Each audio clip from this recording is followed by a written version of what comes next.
So let's go. ସମସ୍ତଙ୍କୁ ମୋର ନମସ୍କାର। ମୁଁ ମୟୂରଭଞ୍ଜ ଜିଲ୍ଲାର ବାରିପଦା ପୋଲିସ ହାଇସ୍କୁଲର ସଂସ୍କୃତ ଶିକ୍ଷୟିତ୍ରୀ ପୁଷ୍ପଲତା ନାୟକ ଶିକ୍ଷା ସଂଯୋଗକୁ ସ୍ୱାଗତ କରୁଛି। ମୟୂରଭଞ୍ଜର ସମସ୍ତ ବିଦ୍ୟାଳୟର ଶିକ୍ଷକ, ପ୍ରଧାନ ଶିକ୍ଷକ, ଶିକ୍ଷୟିତ୍ରୀଙ୍କୁ ନମସ୍କାର ଏବଂ ଛୋଟ ଛୋଟ ପିଲାମାନଙ୍କୁ ମୋର ଶୁଭାଶିଷ।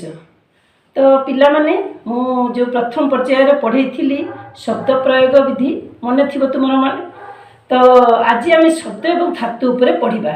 ବୁଝିପାରିଲ? ଯେତେବେଳେ ଆମେ ଶବ୍ଦ ପ୍ରୟୋଗ ଉପରେ ପଢ଼େଇଥିଲି, ତୁମର ମନେ ଅଛି କି ନାହିଁ ମୁଁ ଜାଣେନି, କିନ୍ତୁ ଟିକେ ମନେ ପକାଇ ଦେଉଛି। ଏକ ବା ଏକାଧିକ ବର୍ଣ୍ଣ ମିଳିତ ହୋଇ ଅର୍ଥ ପ୍ରକାଶ କଲେ ତାକୁ ଆମେ ଶବ୍ଦ କହୁଥାଉ, ନାଇଁ କି? ସେଇଠି ତୁମକୁ ମୁଁ କହିଥିଲି ବର୍ଣ୍ଣ ଉପରେ ବର୍ଣ୍ଣ ଦୁଇ ଭାଗରେ ବିଭକ୍ତ, ବର୍ଣ୍ଣ 49ଟି, ଏବଂ ସେଠି ବିଭକ୍ତି ମଧ୍ୟ କହିଥିଲି 7ଟି ବିଭକ୍ତି। ଓଡ଼ିଆରେ ବିଭକ୍ତି ଚିହ୍ନ ମଧ୍ୟ କହିଥିଲି, ଟି ଟା ଟିଏ, ଦୁଇଟି ଗୁଡ଼ାଏ ଗୁଡ଼ିଏ, କୁକୁ ଦୁଇକୁ ମାନଙ୍କୁ, ଏମିତି 7ଟି କହିଥିଲି। ସଂସ୍କୃତରେ ମଧ୍ୟ କହିଥିଲି ସୁ ଔଜ ସମୌସ ଟାଭ୍ୟାମ୍ ଭିସ୍। ତ ବର୍ତ୍ତମାନ ଆମେ କ'ଣ କରିବା, ଆଜି ସେଇ ପୂର୍ବ ପାଠକୁ ଆଉ ଥରେ ମନେ ପକାଇଦେବା। ତ ବର୍ତ୍ତମାନ ଆଜି ଯେଉଁ ପୂର୍ବ ପାଠକୁ ମନେ ପକାଇଲୁ, ଦେଖି ଏବେ କ'ଣ ପଢ଼ିବା ନା ଶବ୍ଦର ଅନ୍ୟ ନାମ ହେଉଛି ପ୍ରାତିପଦିକ। ତୁମକୁ ହ୍ୱାଇଟ୍ ବୋର୍ଡ଼ରେ ମୁଁ ଯାହା ଦେଖିବ ଏବଂ ତାକୁ ତୁମେ ଖାତାରେ ଲେଖିବ, ମୁଁ ତାକୁ ସେଇ ଉପରେ ବୁଝେଇ ଦେଉଛି। ଶବ୍ଦର ଅନ୍ୟ ନାମ ପ୍ରାତିପଦିକ। ଏହି ଶବ୍ଦ ବା ପ୍ରାତିପଦିକ ଉଚ୍ଚାରଣ ମାତ୍ରେ ପ୍ରଥମା ବିଭକ୍ତି ହୋଇଥାଏ। ଦେଖ ପିଲାମାନେ, ଯେତେବେଳେ ମୁଁ ଗୋଟେ ଶବ୍ଦଟା ଉଚ୍ଚାରଣ କଲି, କଟକ, ବାଳକ, ଫଳ କହିଲେ ଆମେ ସେଠି କିଛି ବିଭକ୍ତି ଲାଗିଛି କି? ଓଡ଼ିଆରେ କହିଲେ ଆମେ ଫଳ କହିଲେ ଫଳଟିଏ ବୁଝୁଛୁ, ବାଳକ କହିଲେ ବାଳକଟିଏ ବୁଝୁଛୁ, ନାଇଁ କି? କିନ୍ତୁ ଆମେ ସେଠି ବାଳକ ମାନଙ୍କୁ ବା ଫଳ ମାନଙ୍କୁ କୁ ଏମିତି କିଛି ବୁଝୁଛୁ କି ନା? ତ ସେଠି ସେ କହୁଛି ଶବ୍ଦର ଅନ୍ୟ ନାମ ପ୍ରାତିପଦିକ। ଏହି ଶବ୍ଦ ବା ପ୍ରାତିପଦିକ ଉଚ୍ଚାରଣ ମାତ୍ରେ ପ୍ରଥମା ବିଭକ୍ତି ହୋଇଥାଏ। ବୁଝିପାରିଲ? ସେଇ ଶବ୍ଦ ପରେ ଆମେ ଯେଉଁ ସୁପ୍ କହିଥିଲି, ମନେ ଅଛି ନା? 21ଟି ସୁ ଔଜ ସମୌସ ଟାଭ୍ୟାମ୍ ଭିସ୍ ସ୍ୱେଭ୍ୟାମ୍ ଭ୍ୟ ଶୋଷିଭ୍ୟାମ୍ ଭ୍ୟ ଶୋଷ ସାମୂହ ସୁପ୍। ସେଇଠି ଦେଖ, ସେଇ ବିଭକ୍ତି ଚିହ୍ନ ଯୋଗ କଲେ ତାକୁ ସୁବନ୍ତ ପଦ କୁହାଯାଏ। ବିଭକ୍ତି ଚିହ୍ନ ଦେଖ ସେଠି, ବାଳକ ପ୍ଲସ୍ ସୁପ୍, ଯେଉଁଟା ଆମର ପାଣିନି କରିଯାଇଛନ୍ତି, ବାଳକ ପ୍ଲସ୍ ସୁପ୍ ହେଲା ପରେ ସେଟା ବାଳକ ବିସର୍ଗ ଲାଗିଲା। ତାକୁ ଓଡ଼ିଆରେ ଆମେ ବୁଝୁଛୁ କ'ଣ? ବାଳକଟିଏ। ଓଡ଼ିଆରେ ବାଳକଟିଏ, ବାଳକ କହିଲେ ପ୍ରଥମ ବିଭକ୍ତି ଏକବଚନ। ବୁଝିଲ? ବିଭକ୍ତି ପ୍ରତ୍ୟୟ ଯୋଗ ପରେ ଶବ୍ଦ ଗୁଡ଼ିକ ବାକ୍ୟରେ ବ୍ୟବହାର ଉପଯୋଗୀ ହୋଇଥାନ୍ତି। ବିଭକ୍ତି ପ୍ରତ୍ୟୟ ଯୋଗ ପରେ କେମିତି ନା, ବାଳକଟିଏ ଯାଉଛି, ବାଳକ ଗଚ୍ଛତି, ଆମେ କହୁଛୁ ବାଳକଟିଏ।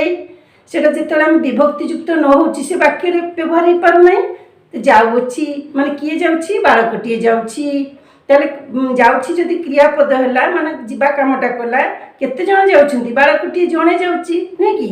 ତାହେଲେ ବିଭକ୍ତି ପ୍ରତ୍ୟୟ ଯୋଗରେ ଶବ୍ଦ ଗୁଡ଼ିକ ବାକ୍ୟରେ ବ୍ୟବହାର ଉପଯୋଗୀ ହୋଇଥାନ୍ତି।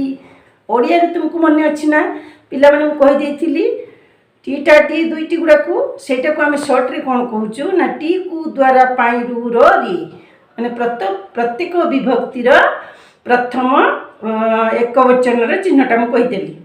ଉଦାହରଣ, ଦେଖ, ବାଳକକୁ, ଆମେ ଯଦି ବାଳକକୁ ଓଡ଼ିଆରେ ଜାଣିବାନି, ତାହେଲେ ଆମେ ବାଳକಂ କରିପାରିବା କି?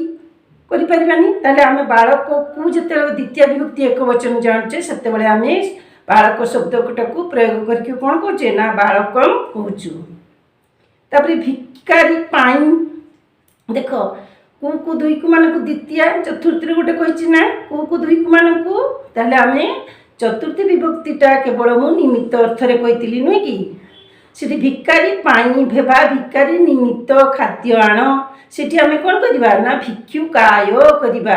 ଯଦି ଓଡ଼ିଆରେ ଆମେ ତାର ଅର୍ଥ ନ ବୁଝିବା, ତେବେ ଆମେ ସଂସ୍କୃତରେ ଅନୁବାଦ କରିପାରିବା ନାହିଁ। ଗଛରୁ, ରୁଠାରୁ ଦୁଇଙ୍କଠାରୁ ମାନଙ୍କଠାରୁ କେଉଁ ବିଭକ୍ତି ଚିହ୍ନ? ପଞ୍ଚମୀ।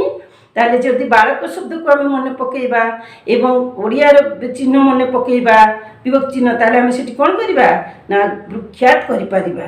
ବୁଝିଲ? ତାହେଲେ ଆମେ ପ୍ରତ୍ୟେକ ଦିନ ଯଦି ଗୋଟେ ଗୋଟେ ଶବ୍ଦ ରୂପ କରିବା, ତାହେଲେ ଆମେ ନିଶ୍ଚିତ ଭାବରେ ଆମେ ଏଇ ଯେଉଁ ଅନୁବାଦ ଗୁଡ଼ିକ କରିପାରିବା, ନାଇଁ କି?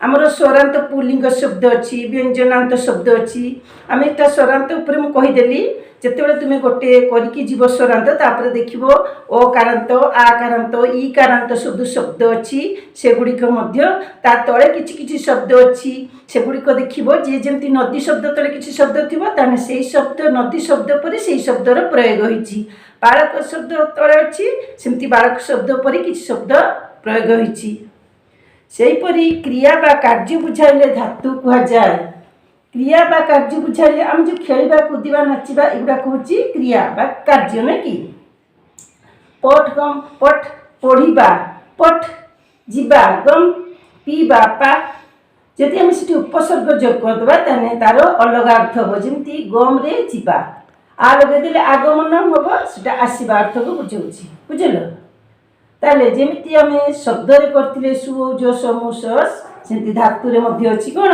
तीर्थस्थी सिद्धस्थ निबस्मस आम धातुरे कमती अच्छी ना 45 अच्छी एठी आम कौन करते ना 3टी वचन 7टी विभक्ति 7 21 एठी कौन अच्छी ना लकार हूँ 5टी 3टी पुरुष एवं 3टी विभक्ति ताले आम गोटे लकार केतोटी पाइलु प्रथम विभक्ति एक वचन 2 वचन बहुवचन प्रथम पुरुष मध्यम पुरुष उत्तम पुरुष ताने 3 3 6 3 9 5टी लकार 9 5 45टी बुझिपारा देख पिला माने सेति आम कहुई कौन ना सुप अंतरे जार सुबंत तिंग अंतरे जी से तिंगंत सुप कहले शब्द तिंग कहले धातु ताले तिंग कहले तुम ये बुझेदेली देख पिला माने आमर अच्छी लकार 5टी पाणी तो 10टी कहते किंतु आमको प्रयोग 5टी कहुई जमती आम लकार माने काल वर्तमान काल अतीत काल भविष्य काल जोटा कि साधारण अर्थ आम व्यवहार कर किंतु